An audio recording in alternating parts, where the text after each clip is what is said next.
시청자 여러분 안녕하십니까? 7월 27일 월요일 굿모닝 일부 시작합니다. 저는 이데일리 성주원이고요.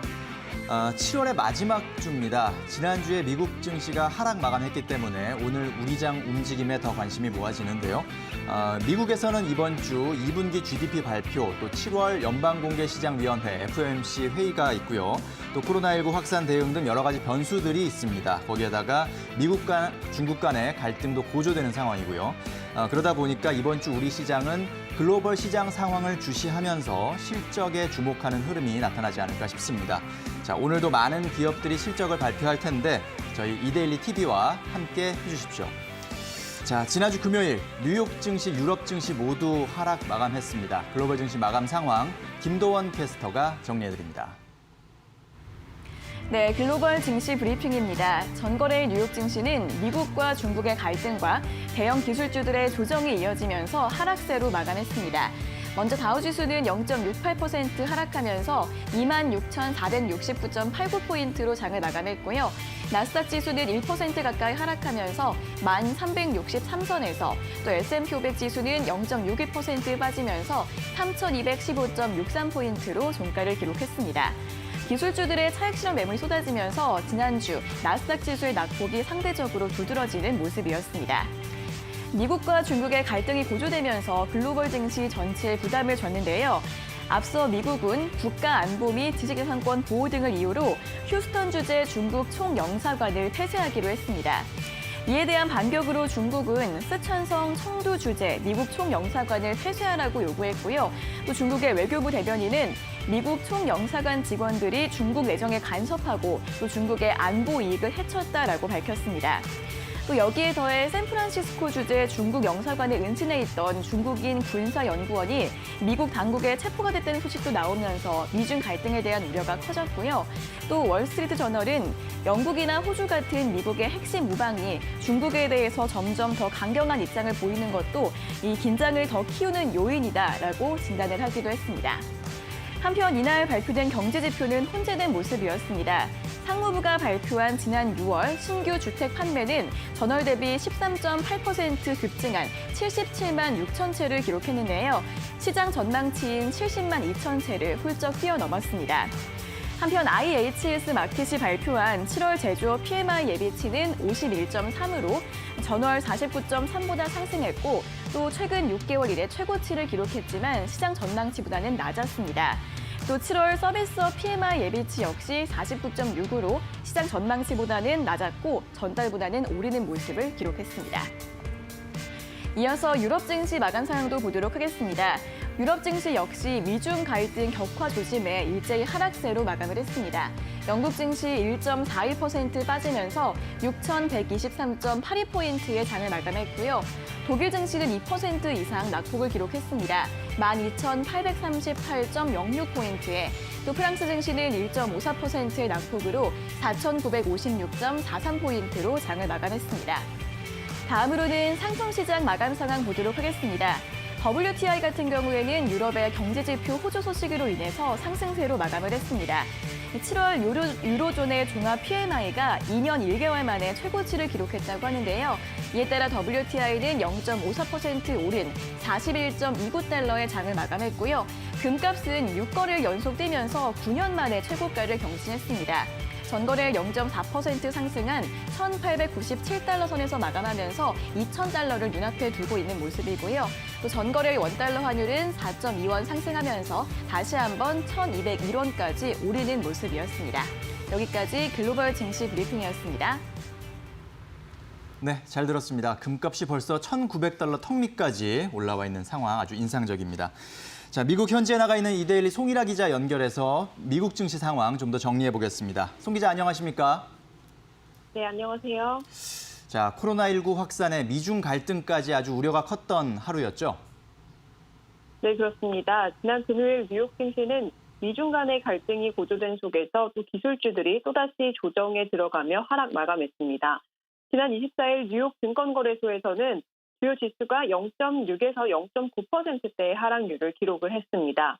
이로써 지난 일주일간 다우지수는 0.76% 내렸고 S&P 500 지수는 0.28%, 나스닥은 이보다 조금 더 큰 1.33% 각각 하락했습니다. 이날은 미중 간의 갈등이 아무래도 극단으로 치달은 게 가장 큰 뉴스였는데요. 미국 정부는 이날 텍사스주 휴스턴에 있는 중국 총영사관을 폐쇄 조치했고 이에 대한 보복으로 중국 역시 스촨성 청두 주재의 미국 총영사관에 대해 철수 준비를 시작했습니다. 미국이 이참 강경한 결정을 내린 데는 그 배경에 코로나 백신 개발 경쟁이 있었던 것으로 전해지고 있는데요. 이런 정치적인 충돌이 나아가 무역 분야에도 문제를 일으킬 것이라는 우려감이 시장 전반을 짓눌렀습니다. 여기에 미국 내 코로나19 확진자가 400만 명을 넘어서는 등 이 확산세가 좀처럼 꺾이지 않고 있고 또 실업보험 등 이번 주로 혜택이 끝나는 추가 부양책에 대한 논의가 아직도 접점을 찾지 못하고 있는 점도 시장에는 부담입니다. 이날 업종별로는 내구 소비재를 제외한 전 업종이 내렸습니다. 기술주가 1.19% 내려 최대 낙폭을 기록했고 에너지와 산업, 유틸리티도 0.5% 이상 하락했습니다. 종목별로는 아무래도 이날 역시 기술주들의 조정이 눈에 띄었는데요. 특히 인텔 주가가 하루 만에 16.2%나 폭락을 했는데 2분기 실적이 예상보다 양호했지만 향후 실적 전망을 실망스러운 전망을 내놨던 데다가 이 차세대 반도체 출시도 지연될 것이라고 밝힌 점이 수매를 불러일으켰다는 평가입니다. 테슬라도 6.3% 이상 하락했고 애플과 마이크로소프트 또 알파벳, 페이스북 역시 일제히 소폭 하락했습니다. 일각에서는 이렇게 핵심 기술주들이 과거 닷컴 버블 때처럼 지나치게 고평가된 만큼 조정이 앞으로 쭉 발생할 수 있다는 우려까지 나오고 있습니다. 반면 통신사인 버라이즌은 2분기 실적이 전망에 부합하면서 1.8% 상승했습니다. 이번 주에는 애플과 아마존, 또 알파벳, 페이스북 중 대형 기술 기업과 또 화이자와 아스트라제네카 등 제약사 및 또 맥도날드, 스타벅스 등 핵심 기업들이 줄줄이 실적을 공개를 하는데요. 또 연준의 7월 FOMC도 예정이 돼 있으니까 주의 깊게 지켜보셔야 할 것 같습니다. 지금까지 미국 현지에서 송일아였습니다. 네, 잘 들었습니다. 미국 주요 기업들의 실적 발표 그리고 미국 FOMC 회의 이런 것들이 이번 주 좀 눈여겨볼 만한 그런 포인트인 것 같습니다. 자, 이제 우리가 오늘 장 어떻게 대응하면 좋을지 전문가들의 조언을 들어보는 시간인데요. 유진투자증권 명동지점 김영재 부장 전화 연결돼 있습니다. 부장님 안녕하십니까? 네, 안녕하십니까? 자, 지난주 금요일 글로벌 증시는 모두 하락 마감했는데요. 주요 포인트를 짚어주시고요. 또 국내 시장에 어떤 영향을 줄지까지 정리를 해주시죠. 네, 지난 금요일 글로벌 증시는 코로나19 관련 재료보다는 미국과 중국의 갈등 상황이 더 부각되면서 악재로 작용했고 여기에 그동안 지속적으로 상승하던 기술주들의 주가가 약세를 보이면서 전반적으로 하락 마감하였습니다. 이러한 양상은 지난 금요일 우리나라 증시와도 비슷한 상황이었는데 특별한 호재가 없는 시장 상황 속에 지수가 지속적으로 상승해 차익 실현 욕구가 커진 상황에서 미국 11월 대통령 선거를 앞두고 미국과 중국 간의 대립이 더 심해질 수 있다는 우려감이 악재로 작용하고 있다고 판단할 수 있겠습니다. 그리고 금요일 미국 증시에서는 추가 부양책에 관한 불확실성도 악재로 작용했는데 공화당이 발표하기로 했던 자체적인 부양책 법안 공개를 연기했고 실업보험 지원을 둘러싼 공화당과 민주당의 입장 차이도 여전한 상황입니다. 만일 이번 주말까지 법안이 타결되지 않는다면 실업보험 지원이 일시적이나마 중단될 수도 있어서 증시에 부정적인 영향을 줄 수 있다고 보고 있습니다. 그리고 지난번 좋은 실적을 발표한 테슬라도 큰 하락을 보였고 이번에 좋은 실적을 발표한 인텔 역시도 크게 하락함으로써 기술주들이 약세를 유발했습니다. 아무래도 시장 참여자들이 현재 실적보다는 향후 실적 전망에 더 민감하게 반응하고 있다는 점에서 이번 주 실적 발표 예정인 애플, 아마존, 알파벳에게는 득보다는 실이 더 많은 이벤트로 작용할 가능성 높다고 판단하고 있습니다. 그러나 이번 주에는 미중 간 갈등이 잠시 소강 상태를 보일 수도 있는데 그 이유는 다음 달 미국과 중국 간의 1단계 무역 합의 이행 점검 회의가 개최될 가능성이 있다는 그런 얘기들이 나올 수 있습니다. 양국 역시 무역 합의 파기라는 최악의 상황은 피하려는 모습 역시도 감지되고 있기 때문에 이번 주는 잠시 소강 상태에 들어가지 않을까라고 기대를 하고 있는 상황입니다. 시장이 다시 단기 약세로 진입하고 코로나19 재확산에 따른 경제지표 불안정이 나오고 있는 만큼 이번 주 FOMC에서 경제에 대한 어떤 해석 그리고 어떠한 정책이 나올지 주목해야 할 것으로 보입니다. 금요일 글로벌 증시 결과로서 국내 증시 역시 부정적인 영향을 받겠지만 이미 그 금요일 장중에 나왔던 재료라는 점에서 영향이 크지 않을 것으로 일단 기대를 하고 있습니다. 오히려 금요일장 마감 직전 나타난 주도들의 그런 변동성이 확연점을 바탕으로 차익 매물 출회가 지속될 가능성이 더 높다고 판단하고 있습니다. 자, 그러면 이런 상황에서 오늘 우리 장 향방 어떻게 예상하고 계십니까? 네, 오늘 국내 증시 방향성을 예상해 본다면 글로벌 증시가 일제히 약세로 전환되었다는 점에서 하락 출발할 것으로 예상됩니다만 글로벌 시장 하락을 이끈 부정적 재료가 이미 국내 시장에 금요일 선반영되었다는 점에서 반등 시도는 지속적으로 나타날 것으로 전망하고 있습니다. 특히 외국인의 수급이 코스피, 코스닥 시장 중 어느 쪽에 우호적이냐에 따라서 시장별 방향성이 결정될 것으로 보이는데 변동성 측면에서는 최근 코스피 시장의 변동성이 크지 않은 점 좀 관찰하실 필요가 있을 것 같습니다. 시장에 특별한 호재가 없는 상황에서 기술적인 분석을 바탕으로 한 매매가 진행될 수 있다고 보이는데 최근 소외주들의 그런 수환매가 진행되고 있다는 점에서 중기적으로 업종 추세가 전환되고 있는 업종에 대한 관심을 가지셔야 할 것으로 보고 있습니다. 추세 전환 중인 업종으로는 철강, 금속, 건설 업종이 대표적인데 이들 업종이 아직 실적은 크게 개선되고 있지 못하지만 거래 대금과 수급이 조금씩 변화하는 모습이 진행 중이기 때문에 중장기적인 관점에서는 지금이 매수를 시작해야 하는 시기로 판단하고 있습니다. 오늘 장을 포함한 최근 시장에 알맞은 투자 전략으로는 일단 시장의 방향성을 예단하기는 어렵지만 지수가 상승으로 이어질 만한 특별한 호재성 재료가 없다는 점에서 상승보다는 한 차례 쉬어가는 모습이 나타날 가능성이 높다고 보고 있습니다. 따라서 적극적인 이익 실현을 하는 정도까지는 아니지만 혹시 모를 조정에 대비해 전반적으로 신용으로 매매하는 종목들의 비중 축소가 필요하다고 판단하고 있습니다.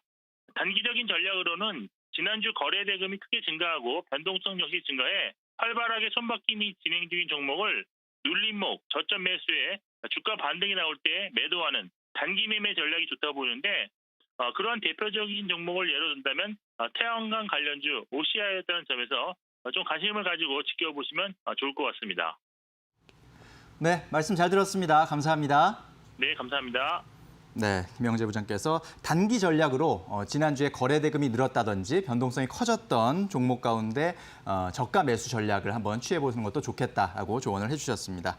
자, 잠시 후 업종 공략 업앤다운에서는 상승이 기대되는 업종과 하락이 예상되는 업종을 살펴보고요. 또 오늘의 핵심 공략주까지 짚어보도록 하겠습니다.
네, 업종 공략 업앤다운. 오늘은 하나금융투자 삼성동금융센터 윤여민 팀장과 함께 하겠습니다. 어서 오십시오. 네, 안녕하십니까. 자, 먼저 오늘 상승이 기대되는 업종부터 화면으로 만나보시겠습니다. 자, 윤여민 팀장이 꼽은 상승 예상 섹터는 코로나19 백신주군요. 네, 빌 게이츠 관련 종목 급부상 코멘트 해주셨습니다. 네. 자, 지난 주말 사이 나온 뉴스를 아마 보신 분들은 다들 아마 좀 예상하실 겁니다. 이번 주에 조금 코로나19 관련한 백신 관련주들이 조금 뭔가 힘을 받겠구나 이런 생각을 하셨을 텐데 아마 그 연장선상에서 백신주를 들고 오셨군요. 예, 일단은 지난주부터 상당히 어떻게 보면 제약바이오 섹터가 좀 많이 과열되는 양상을 보이고 있는데 네. 거기에 이번 주 주말에 어떤 이 뉴스가 좀 기름을 붓지 않았나 좀 판단을 하고 있고요. 뭐 이제 빌 게이츠 회장의 어떤 서한이 좀 상당히 좀 화제가 되고 있는데 일단 뭐 우리나라 지금 윤재관 청와대 부대변인이 이제 서한을 대통령한테 보낸 서한을 좀 발표를 했습니다. 이에 따라서 관련된 종목들을 좀 많이 움직일 것으로 판단을 하고 있는데 특히 이제 SK 바이오 사이언스에 관련된 좀 언급이 좀 있었던 것으로 판단되고 있습니다. 이에 따라서 SK 그룹에서 이제 SK 케미칼이 좀 상당히 큰 다시 한번 방향을 좀 일으키지 않을까 좀 판단을 하고 있는데요. 일단 뭐 SK 바이오 사이언스가 이제 아스트라제네카와 함께 코로나19 백신에 관련돼서 공급 참여한다는 소식이 좀 전해지면서 지난주부터 상당히 좀 상승을 이끌었는데 아무래도 이번 주까지 좀 그런 상승이 이어지지 않을까 좀 판단을 하고 있습니다. 그리고 이제 신풍제약 또한 또 이제 빌 게이츠의 관련주로 좀 관심을 모으고 있는데 뭐 지난주 금요일에 상당히 급락이 나왔었습니다만 그럼에도 불구하고 빌 게이츠의 관련주로서의 어떤 대장주로서 좀 손색이 없다 이렇게 말씀드릴 수 있겠는데요. 아무래도 이제 WTO와 함께 이제 말라리아 관련돼서 지금 치료제를 개발을 하고 있는 부분이 있고요.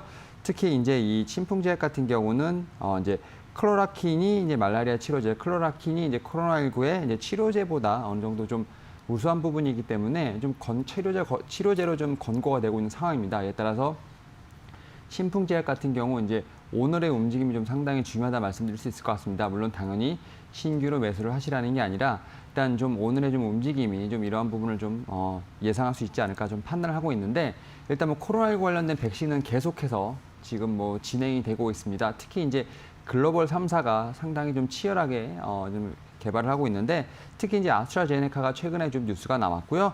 뭐 이제 미국의 제약회사죠. 화이자 그리고 이제 중국 제약사죠. 이제 칸시노 이 세 회사들이 좀 가장 크게 글로벌 회사 중에서 백신을 좀 가장 치열하게 만들고 있다 좀 판단하고 있습니다. 특히 이제 아스트라제네카는 제가 앞서 말씀드린 것처럼 SK 바이오사이언스와 함께 좀 엮여 있는 부분이 있고요. 특히 화이자 같은 경우도 이제 최근에 이제 두 번째 이제 시험에서 어떻게 보면 이제 면역 반응을 유도하는 데 성공했다고 밝혔습니다. 그리고 이제 칸시노 같은 경우도 지금 백신 접종군에서 안전하게 항체 이제 면역 반응을 도출했다고 지금 발표를 했는데 이러한 이제 회사들이 어떻게 보면 백신을 개발할수록 미국과 브라질이 상당히 적극적으로 지금 백신을 확보하기 위한 부분이 있고요. 이러하다 보니 이제 우리나라 같은 경우는 좀 후순위로 밀릴 가능성이 상당히 높습니다. 이에 따라서 우리나라 같은 경우도 이제 국내 제약사 혹은 이제 바이오 회사들이 코로나 백신이라든지 치료제 개발을 좀 나서고 있는 상황이라 이렇게 말씀드릴 수 있겠고요. 현재까지 지금 백신 관련돼서 임상이 한 13건 정도 진행이 되고 있고요. 이 중에 치료제가 11건, 백신이 2건 정도라고 될 수 있습니다. 해외보다 분명 속도는 느리긴 하지만 우리나라 국민을 위해서라도 우리나라 회사들이 좀 상당히 힘을 내야 되는 부분이 있는데 이러한 부분에서 지금 정부의 지원이 좀 클 것이라 판단하고 있고요. 이제 이러한 부분이 있다 보니까 코로나 관련주, 특히 이제 백신과 치료제 관련된 종목들 같은 경우는 당분간 좀 급등락이 좀 예상이 되고 있습니다. 오늘 같은 경우 이제 마이크로소프트 전 회장이죠. 빌 게이츠 회장을 비롯해서 여러 가지 모멘텀이 있기 때문에 오늘 같은 경우 코로나19 백신주가 다시 한번 좀 요동을 치지 않을까 판단하고 있는 상황입니다. 네, 그렇군요. 자, 우리나라 이 백신 개발 또 치료제 개발 업체들이 좀 주목받을 수 있는 그런 일단 재료가 있기 때문에 오늘 또 그리고 이후에 그런 움직임을 살펴보고 한번 또 기회를 노려볼 수 있겠다라고 설명해 주셨습니다. 자, 이번에는 좀 피해야 할 섹터 하락이 예상되는 업종은 무엇인지 확인해 보겠습니다. 화면으로 만나보시죠. 네, 윤여민 팀장이 꼽은 하락 예상 업종은 게임주입니다. 네, 단기 고점에서 조정 코멘트 해주셨습니다. 자, 코로나19 국면에서 가장 수혜를 받은 업종 중에 하나 대표적인 업종 중에 이제 게임주가 있었고 실제로 주가도 상당히 많이 오른 상태에서 역시 너무 많이 올랐다 이런 이제 상황 판단들이 좀 있는 모양이군요. 예, 일단은 뭐 사실 코로나19 관련돼서 좀 언택트 좀 대장주였죠. 뭐 네. 네이버나 카카오 그다음에 NC소프트가 있었는데 사실은 이제 코로나19 백신이 나온다는 소식과 함께 이제는 코로나19로 예전 시대로 좀 돌아갈 수 있다는 좀 기대감이 많이 커지면서 최근에 좀 전통적인 어떤 산업군의 이제 상승이 좀 어느 정도 눈에 보이고 있고요. 또 언택트 종목들이 상당히 좀 조정이 나오는 모습을 좀 볼 수 있는데 물론 이제 이 모멘텀들이 사라진 것은 아닙니다. 하지만 이제 그동안 좀 많이 올랐기 때문에 제가 볼 때 좀 건전한 조정이 나오는 게 아닌가 좀 판단을 하고 있고요. 물론 이제 아무래도 좀 미래에 좀 상승할 수 있다라는 어떤 모멘텀을 좀 많이 땡겨 쓰다 보니까 주가가 좀 과하게 올랐던 부분은 사실입니다. 특히 이제 2분기 실적 같은 경우는 좀 NC소프트를 좀 예를 들게 되면 NC소프트 같은 경우는 좀 작년보다 좀 어느 정도 실적이 좀 더딜 것으로 좀 판단을 하고 있는데 일단 이 부분은 어떻게 보면 그런 것 같습니다. 그러니까 좀 많이 앞에서 땡겨 썼기 때문에 그러한 부분들이 좀 어떻게 보면 실적보다 좀 주가가 좀 많이 올랐다. 이에 따라서 실적을 좀 맞추기 위한 주가의 좀 조정이 필요하지 않을까 좀 판단을 하고 있고요.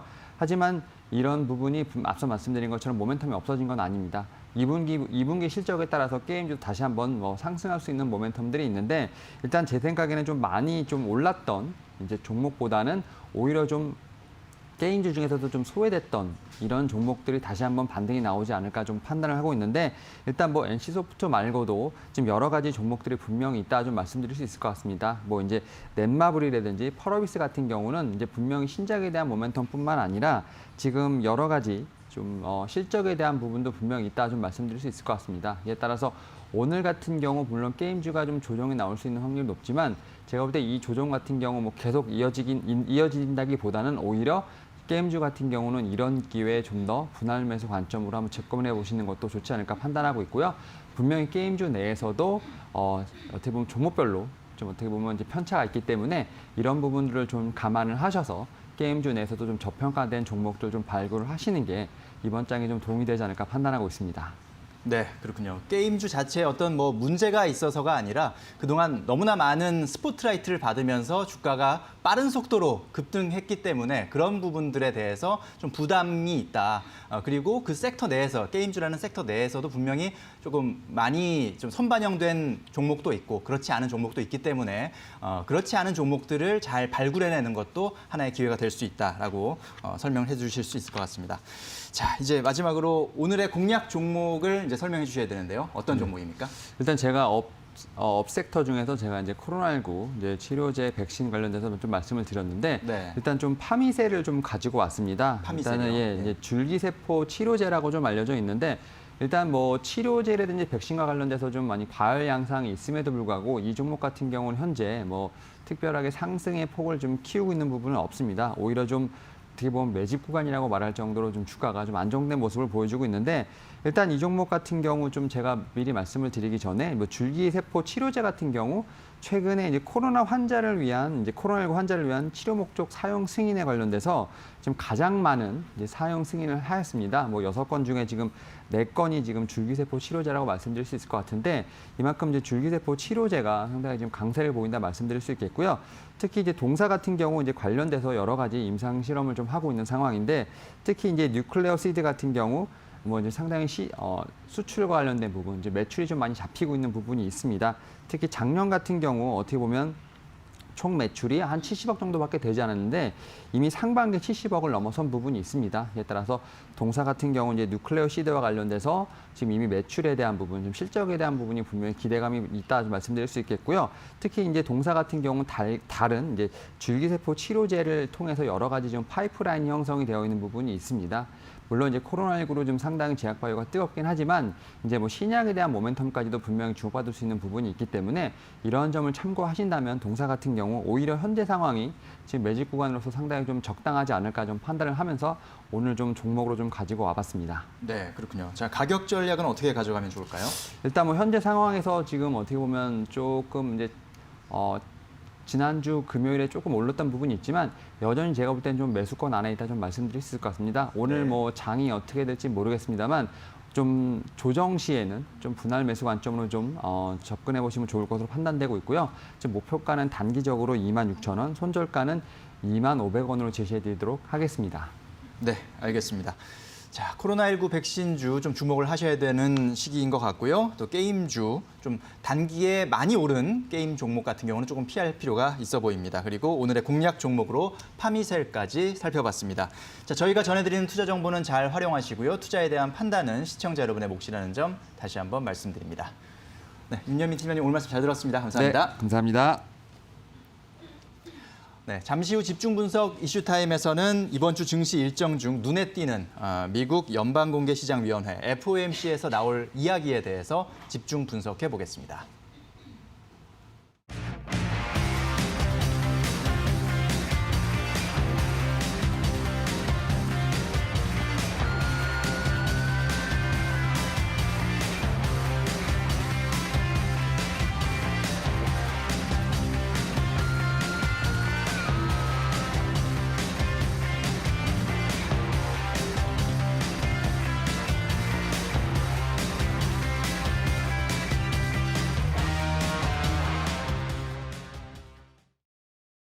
네, 뉴스 돋보기 시간입니다. 전거래일 장 마감 후 나온 국내 기업들의 주요 이슈들 체크해 보도록 하겠습니다.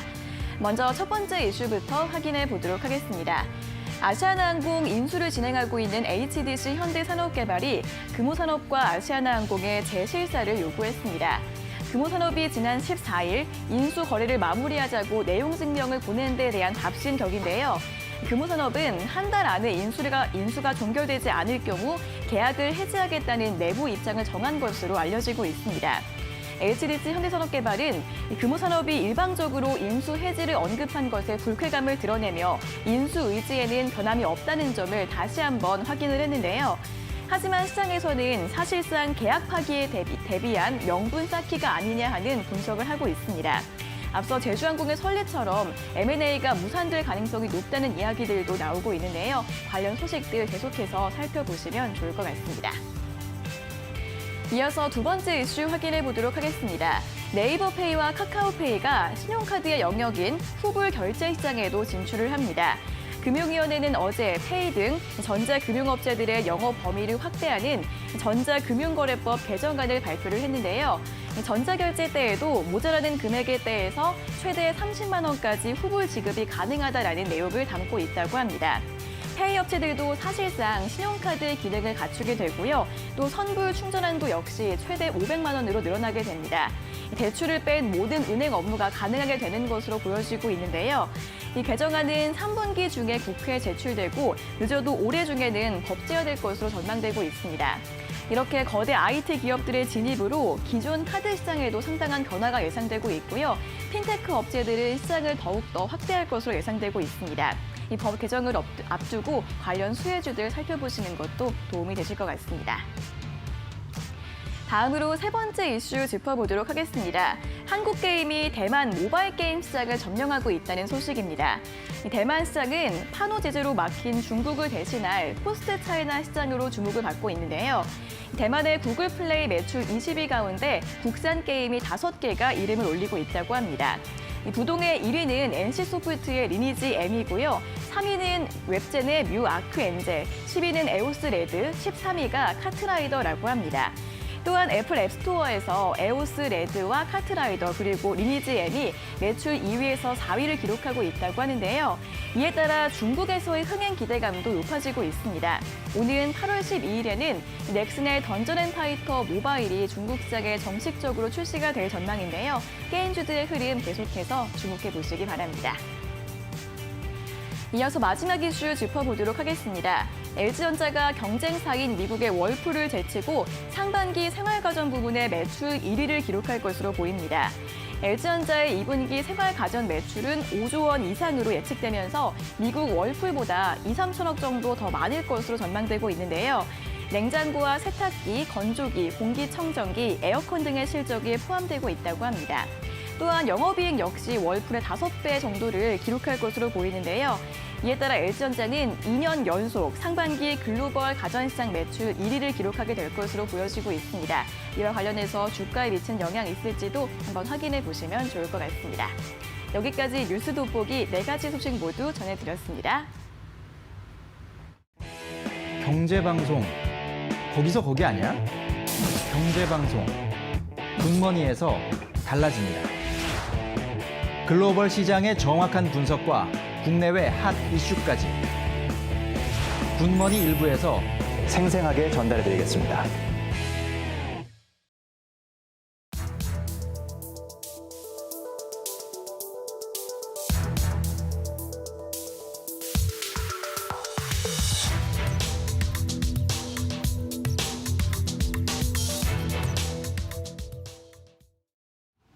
집중 분석 이슈타임 시간입니다.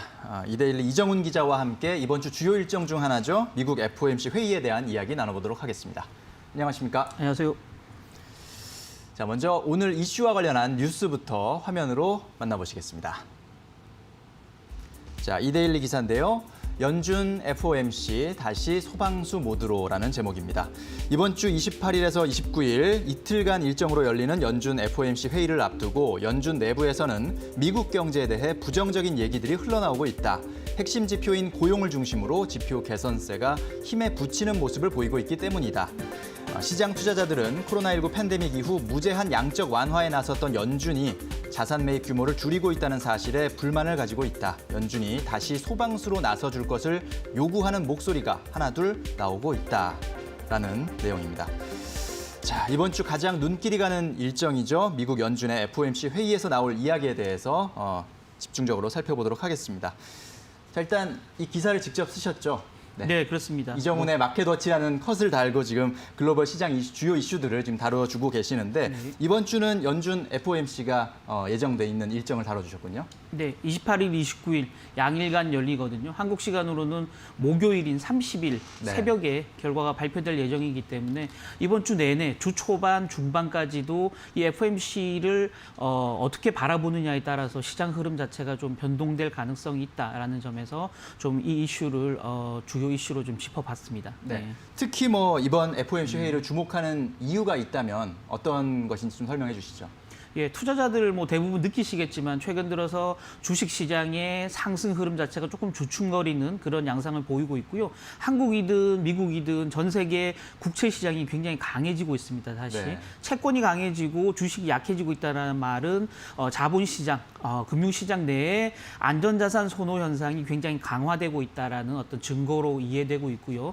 그리고 왜 투자자들이 안전한 곳으로 돈을 몰아가느냐, 불안하기 때문이죠. 어떤 게 불안하냐? 크게 네 가지를 꼽을 수 있을 것 같습니다. 네. 첫 번째는 고용을, 아까도 기사에도 나왔지만 고용을 중심으로 한 경제지표 개선세가 둔화되고 있는 부분입니다. 생산과 심리지표가 V자로 급반등하면서 야, 경제가 생각보다 굉장히 좋아질 거야라는 기대감들이 시장에 팽배했었는데 네. 실제 신규 실업수당 청구 건수를 비롯한 고용지표 자체는 그에 따라오지 못하는 그런 흐름을 보여주고 있거든요. 그러다 보니까 야, 핵심은 고용지표인데 고용지표가 살아나지 못하면 소비도 살아나지 못할 거고 경제가 살아나기 굉장히 어려울 거다. 왜냐하면 글로벌 수출은 지금 꽉 막혀 있기 때문에 내수가 살아나야 되거든요. 각 나라에서. 근데 네. 내수가 살아나기 위해서는 고용이 살아나고 소득이 살아나야 되는데 그게 못 따라온다. 그러면 증시가 너무 빨리 간 거 아닌가라는 우려감이 생기고 있다라는 거죠. 두 번째는 미국과 남미를 비롯한 이 전 세계에서 다시 코로나 확진자가 빠르게 증가하면서 경제 활동이 다시 봉쇄 쪽으로 가고 있다라는 우려감.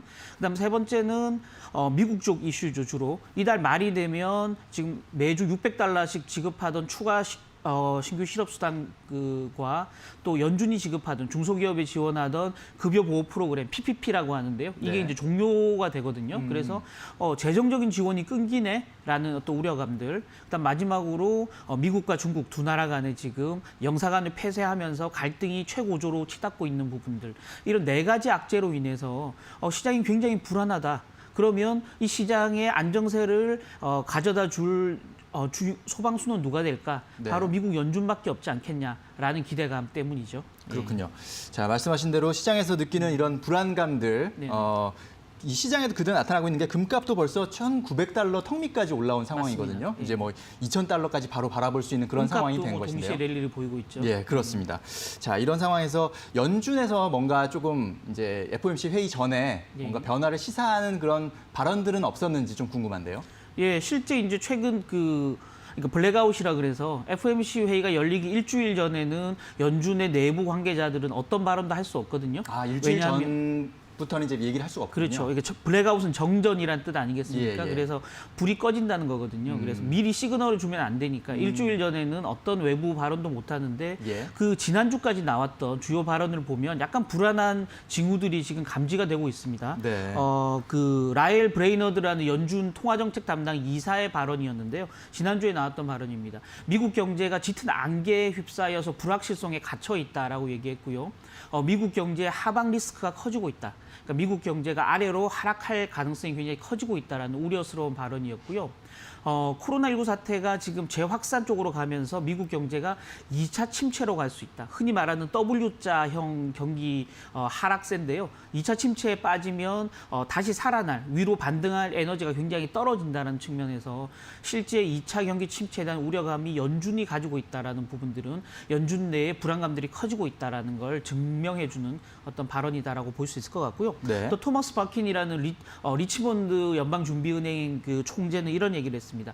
코로나19 사태가 생각보다 길어지면서 고용을 좀 다시 늘려볼까 하고 생각했던 기업들이 사업 계획을 바꿔서 고용을 다시 줄일 수 있다라는 거죠. 따라서 앞으로 약간 좀 하락하려고 했던 실업률이 다시 위로 올라갈 수도 있다. 라는 굉장히 좀 부정적인 얘기를 했거든요. 예. 결국 연준 내에서 나오는 이런 멘트들 자체가 연준 내에 약간의 불안 심리가 커지고 있다라는 거 보여주고 있다라고 말씀드리면 될 것 같습니다. 그렇군요. 자, 시장에서도 일단은 여러 가지 불안감을 느끼고 있고 또 연준 주요 인사들, 연준 이사라든지 혹은 또 리치먼드 연은 총재라든지 주요 인사들도 어떤 좀 미국 경제의 불안한 그런 상황들, 전망에 대해서도 언급을 하고 있는 그런 상황입니다. 자, 그렇다면 이번 주 연준의 FOMC 회의에서 뭔가 연준이 뭔가를 이제 제시를 할 텐데 여기서 나올 만한 뭐 카드, 대책, 좀 유력한 것들이 뭐가 있습니까? 예, 첫 번째는 이제 그 포워드 가이던스라고 하는데요.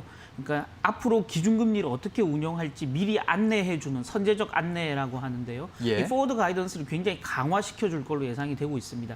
연준은 이미 포워드 가이던스를 내놨는데요. 어떤 발언이었냐면 제롬 파월 연준 의장이 우리는 기준금리를 올린다는 생각조차 하지 않는다라고 얘기하면서 예. 기준금리 인상이 아주 멀리 있는 얘기다라는 걸 이미 시사를 지난 FOMC에서 시사를 했고요. 네. 또 연준의 FOMC 위원들이 그 각자 전망한 점도표상 2022년까지는 기준금리 인상을 전망하는 위원이 한 명도 없었다라는 점에서 보면 적어도 연준은 2022년, 그러니까 앞으로 1년 반 정도는 금리 인상이 없을 것이라는 거 이미 시사를 했거든요. 네. 일종의 포워드 가이던스를 줬습니다만은 시장은 이것만을 믿지는 못한다는 거죠. 왜냐하면 이건 기본적으로 그 전제가 지금 현재라는 전제가 깔려 있거든요. 그래서 예. 앞으로 지표가 굉장히 좋아지면 언제든 바뀔 수 있는 약속이기 때문에 보다 구속력 있는 그 바인딩 그 어떤 약속을 원하고 있거든요. 네. 그래서 어떤 약속이냐.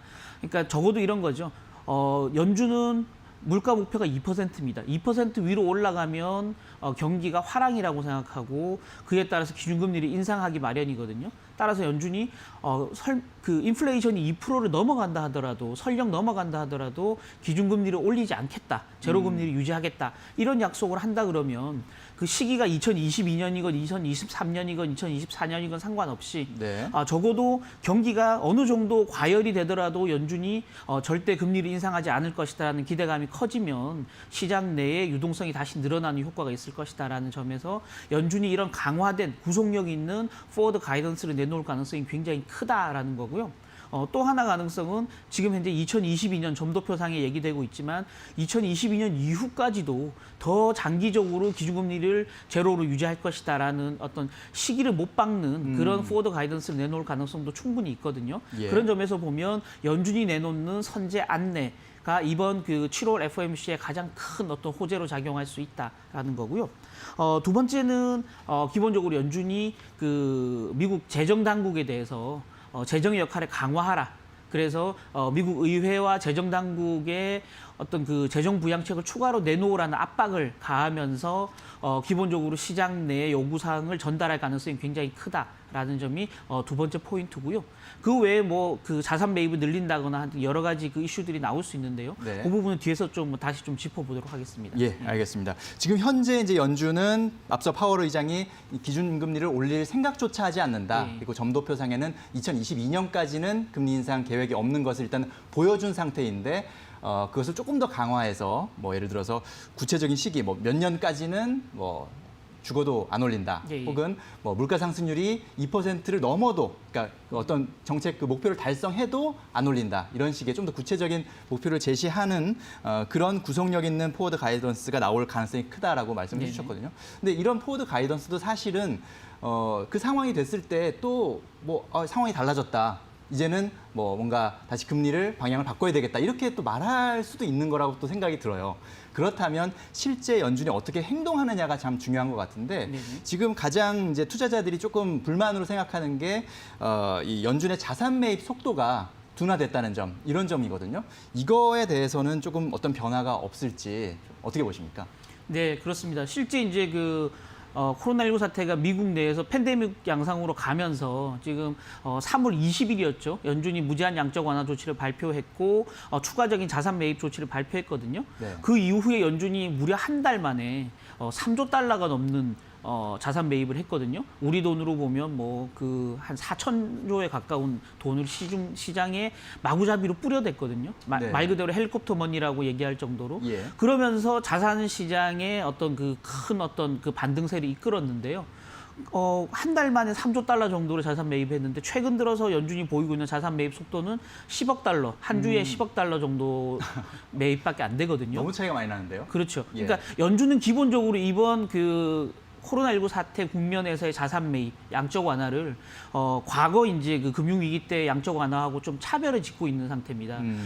실질적으로 어려운 고용이 어려운 중소기업이라든지 실제 일자리를 잃는 어떤 실직자들을 지원하는 데 돈을 쓰지 이걸 자산 시장에 거품을 만드는 그래서 자산 가격을 위로 인위적으로 끌어올리는 데 돈을 쓰지 않겠다라는 확실한 어떤 원칙을 보여주고 있는 상태거든요.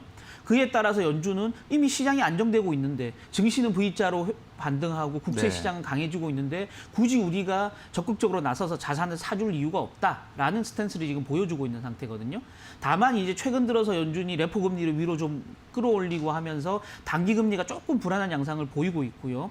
또 주식 시장이 이제 상승세가 조금 멈추고 있는 상황이기 때문에 시장 내에서는 이제 다시 자산 매입을 좀 늘려달라. 라는 요구들이 지금 하나둘씩 볼멘 소리가 나오고 있는 상태입니다. 따라서 연준이 상황에 따라서는 양적 완화 규모를 다시 조금씩 늘릴 가능성이 충분히 있다라는 거죠. 그래서 실제 시장에서는 지금 일각에서는 연준이 이번 FOMC 또는 다음 FOMC 때 ETF를 중심으로 한 상장 지수 펀드를 중심으로 주식을 직접 매입하는 방안도 발표할 가능성이 있다라는 얘기를 하거든요. 네. 저는 단기적으로 빠른 시일 내에 나올 조치는 아니다라고 생각하고 있지만 어쨌든 연준이 하나의 카드로 비상 카드로 남겨둘 가능성이 있다라는 점에서 자산 매입을 조금씩 늘릴 가능성이 충분히 있다라는 거고요. 아까 앵커분이 말씀하셨지만 실제 시장 내에서 연준의 자산 매입 그 속도를 확인하면서 연준의 부양 의지를 하나둘 체크해가는 투자 전략도 좀 필요하다라고 말씀드리고 싶습니다. 네, 그렇군요. 경기 부양에 있어서 연준의 역할도 물론 중요하지만 파월 의장도 이전부터 강조했던 게 의회도 열심히 노력해야 된다라는 이제 발언들을 했던 걸로 알고 있거든요. 이번 주에 계속해서 미국 의회도 추가 재정 부양책, 경기 부양책을 계속 논의를 하고 있는데 이게 과연 합의가 될지 이런 부분들도 좀 변수인 것 같아요. 예, 지금 들어오기 전에 조금 전 기사를 한번 살펴보고 왔더니 네. 미국 이제 여당인 공화당이 총 1조 달러 규모의 3차 부양 패키지 최종안을 만들었다라는 뉴스가 조금 전에 나왔거든요. 예. 그래서 이제 문우신 재무장관이 이 1조 달러 그 최종안, 그러니까 공화당의 최종안을 가지고 다음 주 월요일에 의회에 제출해서 민주당과 야당인 민주당과 빨리 속도를 내서 합의를 하겠다라고 발표를 했거든요. 네. 다만 민주당 입장에서는 사실은 좀 급한 상황은 아니에요. 대선에서 지금 조 바이든 후보가 굉장히 큰 폭으로 지지율에서 앞서고 있는 상황이기 때문에 네. 민주당 입장에서는 굳이 빠르게 합의해 줄 이유도 별로 없는 상황이고요. 다만 이제 8월 첫째 주까지 합의가 이루어지지 않으면 미국 의회가 휴지기에 들어가기 때문에 9월 초까지는 추가적인 합의안을 만들 수 없다라는 점에서 보면 재정 공백이 발생할 가능성이 있기 때문에 시장이 굉장히 불안해질 수 있거든요. 따라서 이번 주 내에 적어도 이번 주나 다음 주까지는 민주공화 두 당이 빠르게 합의하려고 최대한 노력은 하겠습니다만은 합의가 불발될 가능성도 충분히 있다라는 점에 대비하시는 투자 전략을 세울 필요가 있다라는 거고요. 예. 그런 불발 가능성을 염두에 두기 때문에 오히려 연준에 대한 어떤 요구 사항이 더 커질 수밖에 없다라는 점 말씀드리고 싶습니다. 네. 자, 아주 짧게 네. 이런 상황에서 이번 네. 주 이제 FOMC 회의를 앞두고 있고 이런 정도의 논의가 이어질 것 같고 네. 이런 정도 이제 예상이 되는 상황에서 우리 투자자들, 우리 시장에는 어떤 영향이 있을지 간략하게 정리를 해주실까요? 네, 지난 금요일 날 원달러 환율이 1,200원 선까지 약간 올라갔습니다만은 여전히 1,100원대 후반에 지금 좀 낮은 수준에 와 있거든요. 주말에도 달러 인덱스가 94까지 떨어졌습니다. 연준이 부양 의지를 더 강하게 보인다면 달러는 더 약세로 갈 가능성이 있고요. 그렇게 된다 그러면 원화가 강세를 보이면서 다시 조금 들어오기 시작한 외국인들의 주식 매수세가 우리 시장에 흘러들 수 있다는 점에서 연준의 부양 의지 이퀄 한국을 비롯한 이머징 마켓 증시의 추가 상승 이렇게 이어질 수 있다는 점에서 좀 기대를 가질만 하다라는 점, 기대를 가지고 이번 주 목요일까지 기다려 보십사 하는 말씀 드리고 싶습니다. 알겠습니다. 연준의 추가 부양 의지가 또 이머징 시장에 또 좀 호재로 작용할 수 있을지 한번 지켜봐야 될 것 같습니다. 자, 오늘 말씀 잘 들었습니다. 감사합니다.